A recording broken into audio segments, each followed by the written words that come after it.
आपण महाराष्ट्रात आहोत त्यामुळे मराठी. छत्रपती शिवाजी महाराज की जय.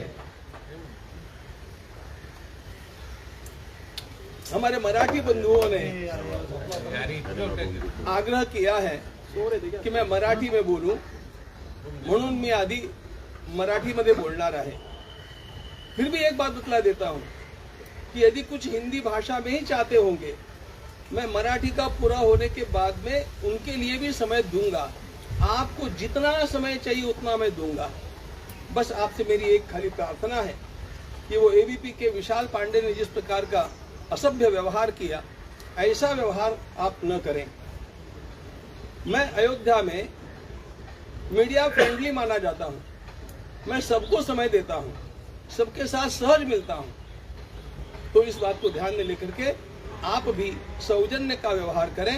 आपको जितना समय चाहिए उतना मैं दूंगा. मराठी में पहले बात कर लूंगा, फिर हिंदी वाले हिंदी चाहते होंगे उनके लिए हिंदी में भी बात करूंगा. तर आता आपण मराठी सुरू करूया, ठीक आहे ना? हां. सर्वात पहिल्यांदा मला आज तुम्हाला बोलवावंसं वाटलं, याचं कारण काल सगळीकडे हुलचटपणानं एक बातमी पसरवली जात होती की कोषाध्यक्ष राजीनामा देण्याच्या विचारात आहेत. उन्होंने मन बना लिया है. असं म्हणायला कुठल्याही प्रकारचा आधार नाही. मी असं कधी म्हटलं नाही, मी असं कधी व्यक्त केलं नाही, मी असं कधी म्हणणार सुद्धा नाही. कारण मी छत्रपती शिवाजी महाराजांचा अनुयायी आहे. मैदान छोड़ करके भागेंगे नहीं, हम सारी समस्याओं को सुलझा करके रहेंगे. इतना ध्यान में रखना. आता या ठिकाणी तुम्हाला सर्वात पहिल्यांदा मला हे सांगायचं आहे की या ठिकाणी बोलवण्याचं एक कारण आहे. हा आमचा धर्मशी निवास आहे आणि इथे मी 1993 पासून निवास करत राहिलेलो आहे. हा अपार्टमेंट आहे. यामध्ये 10 फ्लॅट आहेत. 10 फ्लॅटपैकी एका फ्लॅटमध्ये मी राहतो आणि 3 फ्लॅटमध्ये आमच्या वेगवेगळ्या ट्रस्टची ऑफिसेस आहेत आणि एकामध्ये किचन आहे जे आपण इथे त्याच्याजवळ आपण बसलेलो आहोत. अपार्टमेंटच्या 10 फ्लॅटपैकी 5 आमच्या संस्थांचे आहेत. यातल्या काहीही माझ्या नावावरती नाही. माझ्या नावावरती संपूर्ण जीवनामध्ये एक वीटही नाही. ते नीट नोंदून घ्या. फक्त एक बँक अकाउंट माझ्या नावावरती आहे. त्याखेरीज माझ्या नावावरती काहीही संपत्ती नाही, कधीच नव्हती. तरी पण जी न्यूजवाल्यांनी खुळचटपणानं त्यांच्या एका पत्रकाराला इथे पाठवून, तो अशुद्ध हिंदी बोलणारा मराठी पत्रकार होता, मला ठाऊक नाही तो इथे आहे की नाही, मला जाणून पण घेण्याची इच्छा नाही, पण त्यांनी ते पुन्हा पुन्हा पुन्हा पुन्हा दाखवलं. मी त्यांना माझी स्पष्टीकरणं पाठवल्यानंतरही दाखवलं. आणि म्हणून हे एकदा आपण लक्षात घ्यावं, याकरता मी तुम्हाला आमच्या या साध्या भोळ्या धर्मशीच्या प्रांगणामध्ये बोलवलं. आपण आलात, आपलं सर्वांचे आभार आहे. आता महत्वाची गोष्ट अशी की कोषाध्यक्ष पदाचा राजीनामा मी द्यावा अशा प्रकारचं मी कधी ध्वनीतही केलं नाही. तरी पण ही वार्ता पसरते आहे आणि म्हणून त्याचं स्पष्टीकरण लोकांना वेळेवरती जाणं आवश्यक आहे. अनेक लोकांचे मला फोन येऊ लागले, मेसेज येऊ लागले की तुम्ही असं का करताय. म्हणून मी स्पष्टपणे सांगू इच्छितो, अशा प्रकारचा माझा विचार नाही. तो विचार कधीही नव्हता. कारण ट्रस्टच्या सोबत उभं राहण्याची हीच वेळ आहे. जेव्हा संघर्षाची पाळी येते तेव्हा पलायन करणं हा आपला महाराष्ट्रातला स्वभाव नाही आहे. म्हणून मी ठामपणे उभा आहे आणि मी असाच ठामपणे उभा राहील. आता यानंतर तुम्हाला काही जे प्रश्न विचारायचे असतील त्या सगळ्या प्रश्नांची मुभा आहे. तो पहले यही चीज आप हिंदी में ब्रीफ कर दीजिए, फिर क्वेश्चन आंसर. ये ठीक रहेगा. ठीक रहेगा. नाही, तुम्ही राजीनाम्याचं तुम्हाला विचारते बातमीवर तुमचा खुलासा काय नेमकं ते एकदा सांगा. कारण तुम्हाला विचारते बातमी खरी आहे खोटी आहे काय तुमचं. मी तेच सांगतोय ना. मी आता तुम्हाला मराठीत कळलं नाही का तुम्हाला. नाही नाही तसं नाही महाराज, प्रॉपर स्टेटमेंट आलं पाहिजे. कळालं महाराज. विषय आता जे काही अयोध्येमधल्या ट्रस्ट मधल्या यांचं उत्तर देऊ द्या ना. बरं ठीक हा आहे. म्हणजे ते क्लिअरिफिकेशन झालं ना. माझा राजीनामा देण्याचा विचार नाही. सगळीकडे आलेली बातमी खोटी आहे बस. आणि ती कोणीतरी खोडसाळपणानं पसरवलेली बातमी आहे. संपलं. Yes, thank you. आता एक एक जण तुम्ही सगळं विचारा. जी चौकशी होते आहे अयोध्येमधल्या ट्रस्ट मधल्या गैरव्यवहारांची, तर त्याच्याबद्दल तुम्ही समाधानी आहात का? त्या चौकशीबद्दल SIT ज्या पद्धतीनं चौकशी करते आहे मी त्याच्याबद्दल समाधानी आहे. आणि आता तर हा उच्चतम न्यायालयामध्ये विषय गेलेला असल्यामुळे, सुप्रीम कोर्टात गेलेला असल्यामुळे मी अधिकच समाधानी आहे. चंपतराय यांचा राजीनामा घ्यायला हवा होता का? तुम्हाला काय वाटतं? तुम्हाला हा प्रश्न थोडा गडबडीचा आहे. त्यांचा राजीनामा जो आहे ना तो त्यांनी स्वेच्छेनं दिला आणि न्यासाच्या संविधानामध्ये, घटनेमध्ये अशा प्रकारची तरतूद आहे की राजीनामा दिल्यानंतर तो मान्य करण्याची आवश्यकता नसते. तो दिला म्हणजे तो आपोआप स्वीकारला गेला असं. नाही, पण त्यांनी जर त्यांना द्यावा लागला राजीनामा, तर त्याबद्दल तुम्हाला काय वाटतं? खरंच देण्याची गरज होती की खापर त्यांच्यावरती फोडलं गेलं चंपतराय यांच्यावर? खापर त्यांच्यावरती फोडलं गेलं असं पण नाही म्हणता येणार, कारण त्यांचा हलगर्जीपणा या सगळ्या गोष्टीला पुष्कळसा कारणीभूत आहे आणि हे त्यांच्या पण लक्षात आलं आणि म्हणून त्यांनी स्वेच्छेनं दिलेला आहे. तो कुठल्याही दडपणाखाली दिलेला नाही.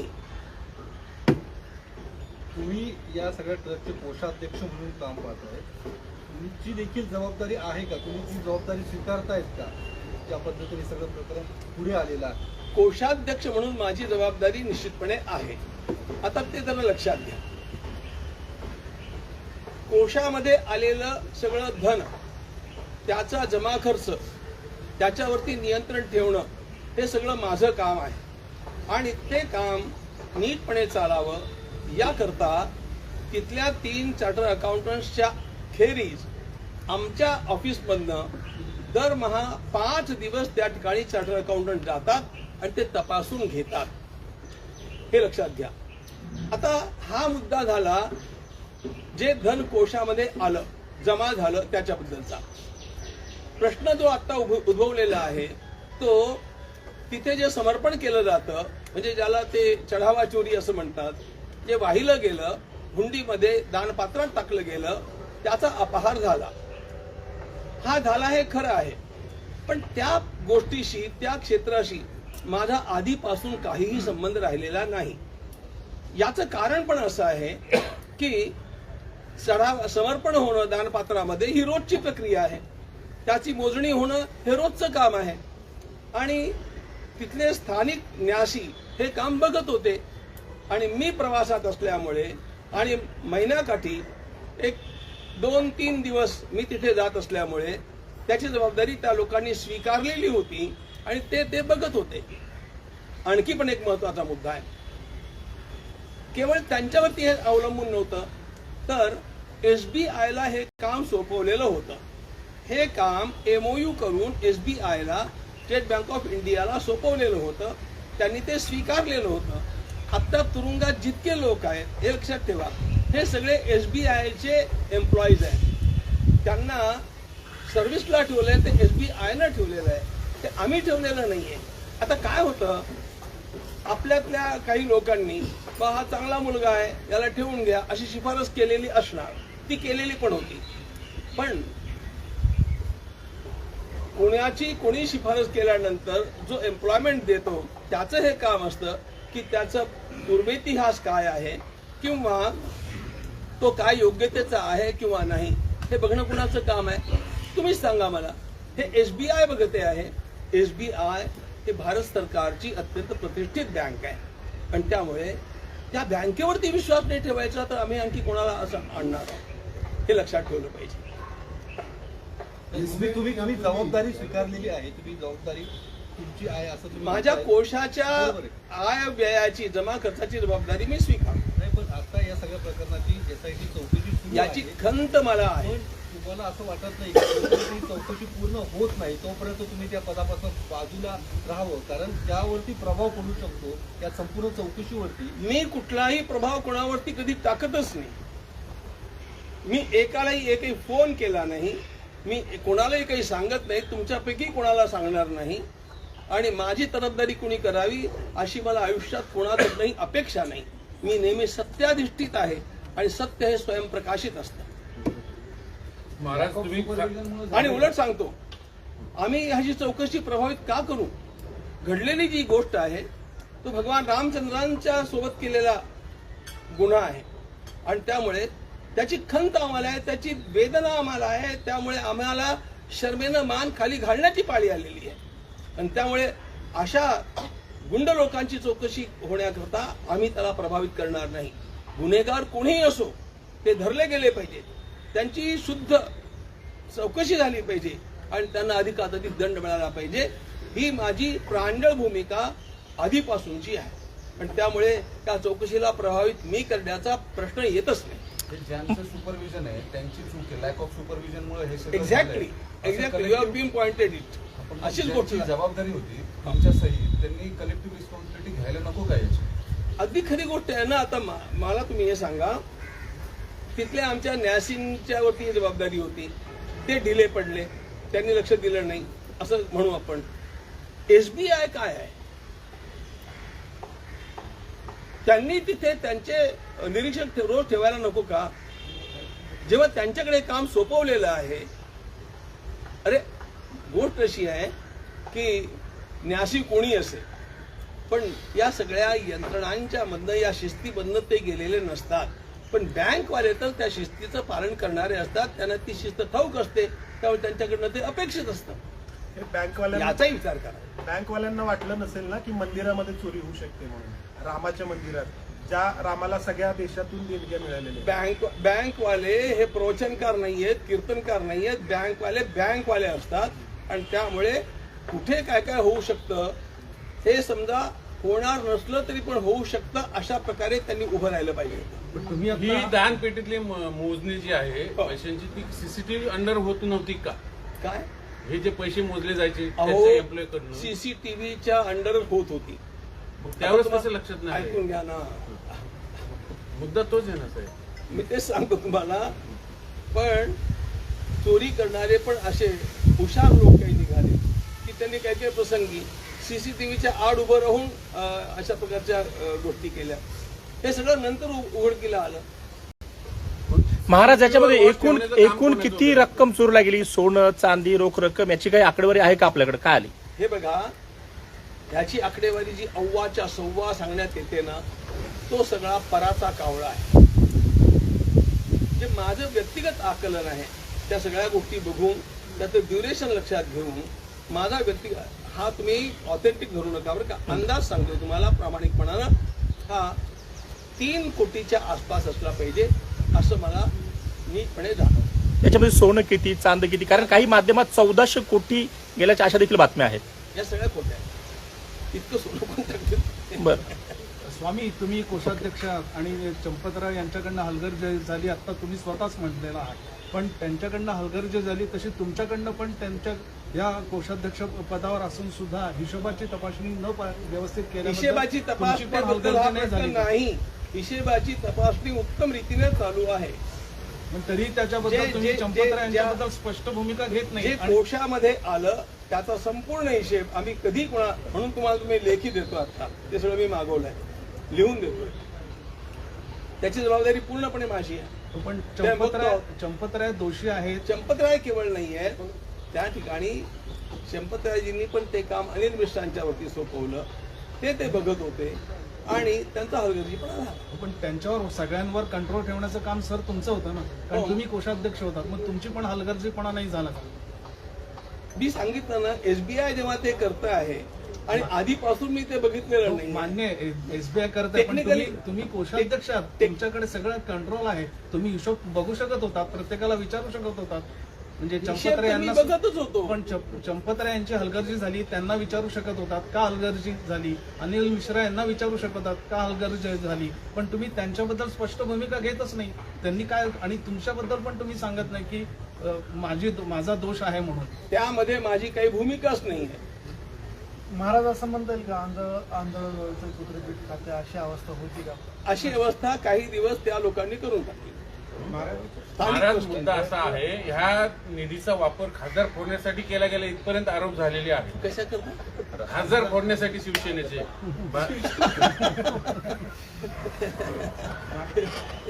ऑन रेकॉर्ड आहे ते सगळं. हे मान्य आहे का तुम्हाला? अजिबात नाही. हे सगळं काय यासाठी या निधीच्या चोरीशी कुठल्याही राजकीय पक्षाचा संबंध आहे किंवा एखाद्या संघटनेचा संबंध आहे असल्या प्रकारचं कुतर्क करणं हे सगळं केवळ अव्वाच्या सव्वा गप्पा ठोकण्यासारखं आहे. महाराज, तुम्ही जो आकडा सांगितला 3 कोटीपर्यंतचा घोटाळा असू मी शकतो, आज पास सांगितलं. हा ठीक आहे. तर याच्या संदर्भात तुम्ही काही श्वेतपत्रिका काढणार आहात का की किती हे बघा, निधी आला होता? एसआयटी चौकशी करते आहे.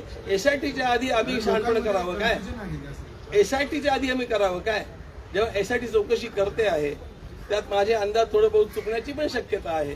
त्यामुळे आम्ही त्यामध्ये यालाच म्हणतात ते प्रभावित करणं. हे असं प्रभावित करणं मी करणार नाही. नाही, पण किमान तुम्ही जमा खर्च मांडला तर लोकांमधला जो संभ्रम आहे की अशी काही तिथे निधीची दानाची चोरी झाली, तिथल्या वस्तूंची चोरी झाली, या संदर्भात तुमच्याकडून काही ऑफिशियल डिक्लेरेशन हे बघा, तुम्हाला मी एक गोष्ट सांगतो.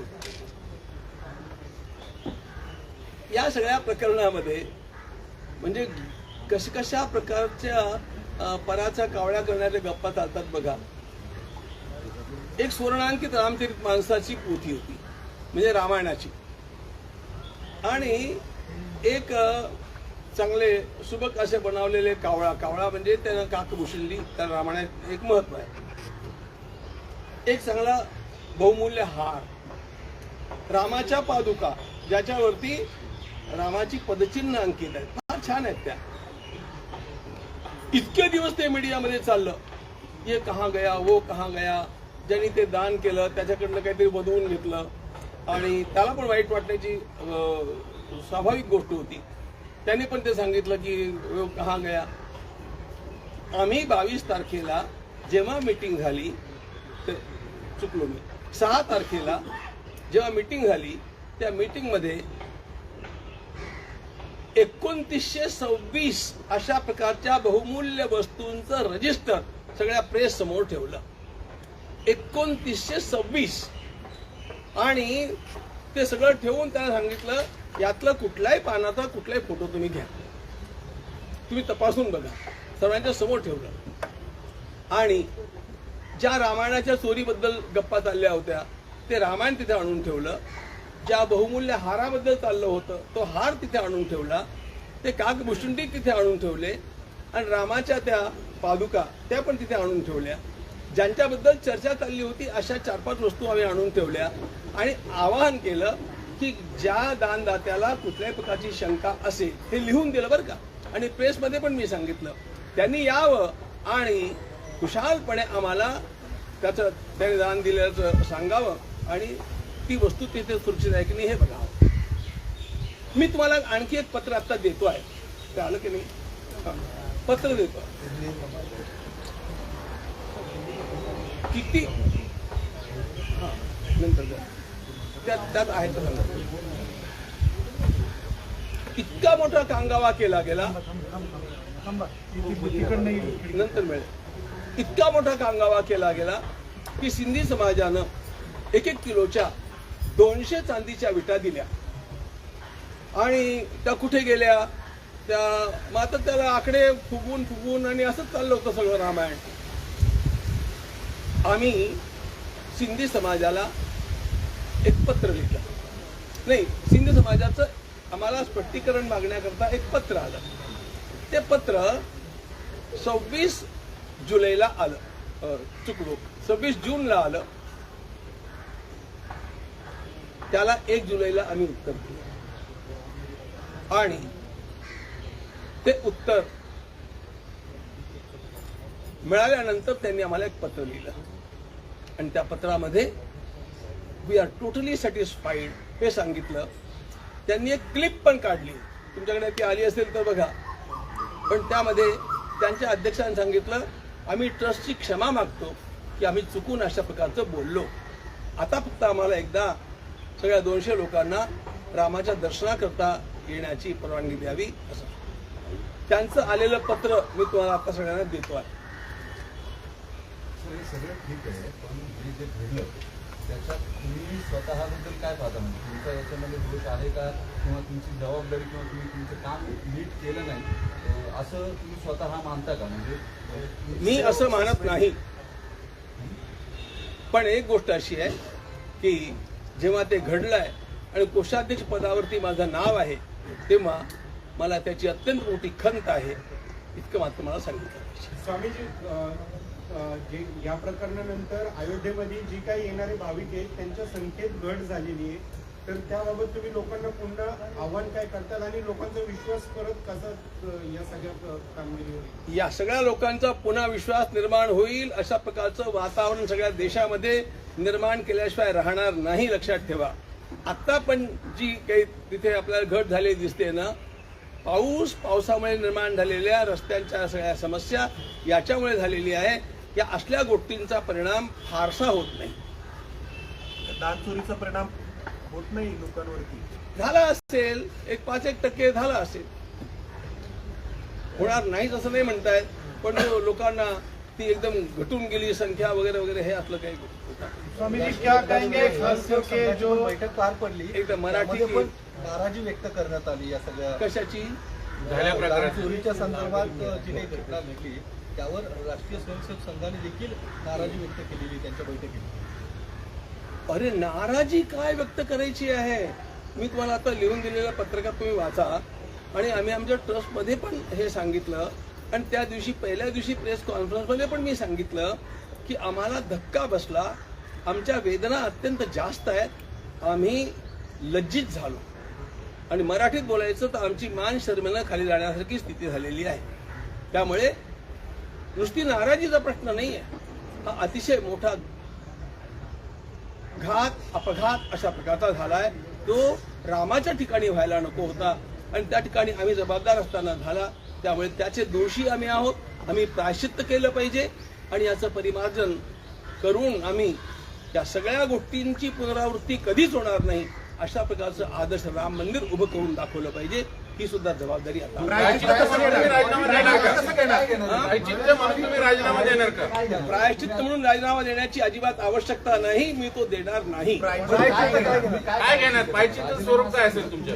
प्रायश्चित्तातली पहिली गोष्ट अशी आहे, आम्ही आमच्या ज्या काही चुका तिथे घडलेल्या असतील त्या सगळ्या चुका पुन्हा घडणार नाहीत याची व्यवस्था करणं, त्या व्यवस्थेला आम्ही लागलो आहे. उपाययोजना ऐकून घ्या. प्रायश्चित्त काय करणार आहे? आपल्याकडून काही चुकलं असेल तर आपण त्याचं प्रायश्चित्त करतो, म्हणजे स्वतःला त्रास करून घेतो ना काहीतरी. मी त्या दिवसापासून माझं जपजाप्य वाढवलेलं आहे रामाकडे क्षमा याचना करण्याकरता. आणि दुसरी गोष्ट सांगतो, आता त्या ठिकाणी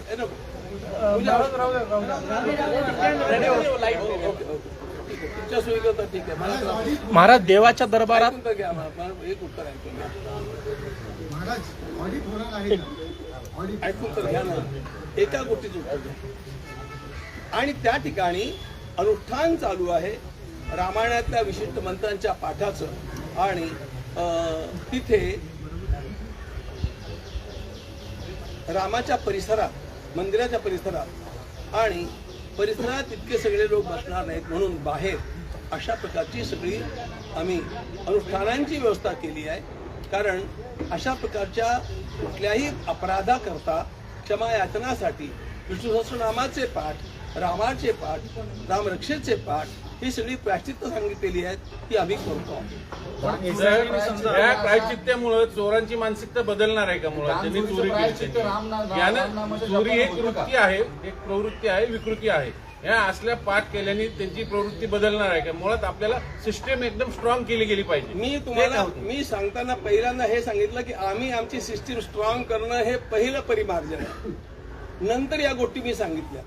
त्यामुळे आमच्या सुधारणा न करता आम्ही नुसतं ते मंत्र आणि जपजाप्यानं प्रायश्चित्त करून टाकू असं नाही आहे.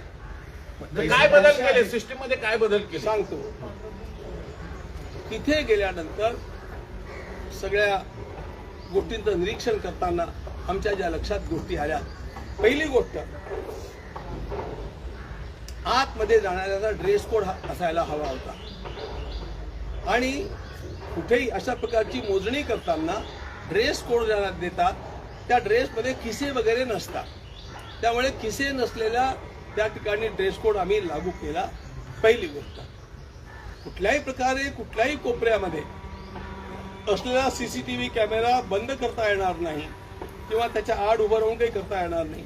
ते आम्ही व्यवस्थित केलं. दुसरी गोष्ट, तिसरी महत्वाची गोष्ट सांगतो तुम्हाला. हे सगळं जे चाललं होतं ना, चोरी मारीचं कांड, त्याला एक फार मोठं कारण झालं होतं. तिथे टेबलावरती बसून, म्हणजे टेबल खुर्चीवरती बसून टेबलावरती कॅश काउंटिंग होत होतं. याचा गैरलाभ कसा घेता येतो? एखादं बंडल अशा प्रकारे घेतलं आणि टेबलाच्या खालीच खिशात टाकलं, अशा प्रकारचं होतं. ते सगळं बंद करण्याकरता आम्ही सतरंजा टाकून सतरंजावरती मोजणं चालू केलं. आणखी पण एक गोष्ट आहे, त्या सगळ्या मोजणीच्या वेळेला ट्रस्टच्या वतीनं 2 लोक आणि SBIच्या वतीनं 2 लोक हे तिथे कायम असतील आतमध्ये, अशा प्रकारची सगळी व्यवस्था आम्ही केलेली आहे. बाहेर पडणाऱ्या प्रत्येकाची झडती घेणं, झडती हा शब्द थोडा जास्त हे आहे, चाचपणी घेणं म्हणून ते करावं लागेल. नाही, मी शब्द फक्त सांगतो, ते आम्ही करतोच आहे. तर येताना आणि जाताना त्यांची झडती घेऊन तपासणी करून मग त्यांना सोडणं, हे सगळे आम्ही सुरू केलेले आहे. महाराज तुम्ही सांगितलं सीसीटीव्ही बंद होते असं तुमच्या बोलण्यात आलं, म्हणजे याचा अर्थ त्या काळात बंद होते बंद का? नव्हते राव, मी ऐकून घ्या ना. महाराज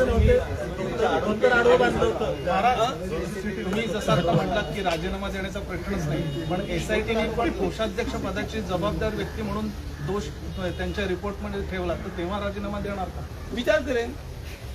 SITचं म्हणणं काही ब्रह्मवाक्य नसतं. I will have my own say. SITला ते प्रूव्ह करावं लागेल. नाही महाराज, तुम्ही आता बिल्डिंगचं एक उदाहरण सांगितलं. मला भैया रुको ना, ये मेजोरिटी है यहाँ लोकशाही. मैंने कहा ना, मैं आपके लिए हिंदी में पूरी बात. सर सब्जेक्ट नेशनल है, उसके लिए हम नेशनली मैं तैयार हूँ. अभी इनसे पूछ लो, मराठी में मत बोलो. अभी मैं हिंदी में बोलता हूँ. अभी आप पूछिए. महाराज जी क्या कहेंगे? अभी कोई खास मराठी में नहीं करके पूछेगा. जो आरोप लगे, चंदा चोरी के आरोप लगे, जिसके बाद SIT हुई और चंपत राय जी ने इस्तीफा भी दिया. आपको आपके बारे में भी कहा जा रहा था कि आप नैतिकता के आधार पर इस्तीफा दे रहे हैं. क्या उसमें सच्चाई है, इसके बारे में बताएं. मैंने आज सब आप लोगों को इसलिए याद किया कि कल पूरे देश के मीडिया में कोषाध्यक्ष ने भी इस्तीफा देने का मन बनाया है, ऐसी वार्ता आने लगी. इसके कारण अनेक लोग आहत भी हुए, मुझे मैसेज और फोन भी आने लगे. ये वार्ता निराधार है. किसी प्रकार से भी इस्तीफा देने का, त्यागपत्र देने का विचार भी मैंने अपने मन में लाया नहीं है, न उसकी मैं आवश्यकता अनुभव भी करता. क्या कारण रहे इस तरह की जो भूल हुई भगवान श्री राम के मंदिर में, जो पूरी श्रद्धा और आस्था का विषय है पूरे हिंदू समाज का. अपने श्रद्धा के लिए लोगों ने अनेक परिश्रम दिए, जान दी, तन मन धन से वो भगवान श्री राम के मंदिर के लिए लड़ रहे थे. ऐसे में ही इस तरह की चोरी होना, ये इसको किस तरह से देखते हैं आप? किस पाप को आप बोलेंगे कि ये हुआ है? इस बात का उल्लेख हमने आरंभ से किया है. दिनांक 6 की बैठक में हम लोगों ने तो इस प्रकार से सबसे मिलकर के कहा है कि जो कुछ हुआ है वह हमें अत्यंत दुखी कर रहा है. हम आहत हैं, हम लज्जित हैं. ऐसा होना नहीं चाहिए था, ऐसा कभी होगा ऐसा हमने सोचा भी नहीं था, और इसलिए हमारे अंतःकरण की वेदना अपार है. आपको नहीं लगता स्वामी जी कि ये राम भक्तों की आस्था पे जो कुछ भी हुआ एक बड़ी चोट है और इसको वापस से रिवाइव करना काफी मुश्किल होगा? निश्चित रूप से ये राम भक्तों की आस्था पर चोट है, और श्रद्धा के ऊपर यह किया गया एक षड्यंत्र है, और इसको दूर करने में समय लगेगा, ये बात निश्चित है. लेकिन वो दूर हम करेंगे. कैसे करेंगे? ये हमारा दायित्व है. कैसे करेंगे वो? उसके लिए जो व्यवस्थाएं हैं, इन व्यवस्थाओं को पहले बदलना पड़ेगा, उनमें सुधार लाना पड़ेगा. मैं उस दिन से इन सब बातों में लगा हूँ, और वहाँ पर ये सब जो घटना घटी, इसके लिए वहाँ पर जो ढिलाई थी, शिथिलता आ गई थी, उस शिथिलता को दूर करना आवश्यक था. शिथिलता में क्या क्या था? ये बतलाता हूँ। सबसे पहली बात तो ये थी कि जहाँ पर भी इस प्रकार का चढ़ावे की गिनती करने का काम होता है, वहाँ ऐसा काम करने वालों का एक ड्रेस कोड होता है। उन लोगों को एक विशिष्ट वेश परिधान करना होता है जिनमें जेब नहीं होती है, और जाते आते समय उनकी जांच होनी चाहिए, जिसको फिस्किंग बोलते हैं, वो होना चाहिए। वो नहीं होता था, कभी कभी होता था, वह हमने अब रोज कंपल्सरी कर दिया है। ड्रेस बदल गए, उनका फिस्किंग आरंभ हो गया, जाते आते दोनों समय हो गया। तीसरी एक महत्वपूर्ण बात थी, मैंने ये देखा कि ये गिनती जो होती थी टेबल के ऊपर होती थी, और टेबल के ऊपर नोटों को रख करके यदि कोई कुर्सी पर बैठा है तो एक आध बंडल निकाल करके अपनी जेब में डाल लेना ये स्वाभाविक और उसके लिए सहज हो जाता है। इसलिए इस बात को हम लोगों ने बंद कर दिया तुरंत, और दरी पर बैठ करके नीचे बैठ करके ये सारा काउंटिंग होता है। एक बात और भी थी, हम लोग इस पे ज्यादा आश्वस्त इसलिए भी हो गए थे कि यह SBI के अंतर्गत दिया हुआ काम था, और स्टेट बैंक ऑफ इंडिया ये गवर्नमेंट ऑफ इंडिया का प्रोजेक्ट है, और शासकीय होने के कारण जिम्मेदार संस्थान है। अब देखो, वहां पर गिनती करने वाले जो लोग हैं, उनमें से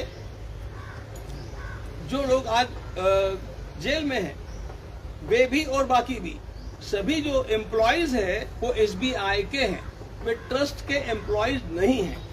तो जब मैं किसी को एम्प्लॉयमेंट देता हूं तो वह उसके लिए योग्य है कि नहीं, ये देखना किसका काम होता है, बोलो। ये उन्होंने किया नहीं। अच्छा, वहां पर रोज कम से कम 2 लोग तो भी ऑब्जर्वेशन के लिए होने चाहिए थे। बाकी लोग गिनती कर रहे हैं, लेकिन गिनती करने वालों को ऑब्जर्व करने वाले भी तो कोई होते हैं ना।